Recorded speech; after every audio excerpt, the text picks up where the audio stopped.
আসসালামু আলাইকুম। দেখেন এইখানে লোকেশনটা চিনেন কিনে, এই দেখেন আপনাকে দেখাইতেছি। আমরা হাঁটতেছি, রিক্সা পাইতেছেন, আমরা এক জায়গায় গেছিলাম।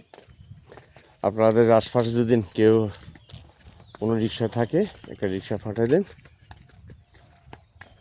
যারা আমার সোশ্যাল মিডিয়ার সাথে যুক্ত, আশেপাশে কোনো রিক্সা থাকলে একটা রিক্সা পাঠিয়ে দেন। আমরা রিক্সা পাইতেছি না, হাঁটতেছি।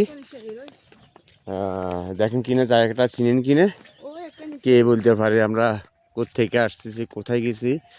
আপনার যেহেতু আমার পাশে জেরি আছে, অবশ্যই আপনার ধারণা তো থাকতেই পারে। তো এখন আমরা কাছাকাছি রোডে, মেইন রোডের পাশাপাশি চলে আসছি। কি মনে আমাদের জন্য একটা রিক্সা পাঠাইছে। হ্যাঁ, চিন্তা করে কে পাঠাইছে। তো ঠিক আছে, আমার ফেসবুকে ভিডিও ছাড়ার আগে একটা রিক্সা পেয়ে গেছি। তো ঠিক আছে, আজকে ভিডিও পর্যন্তই। আসসালামু আলাইকুম।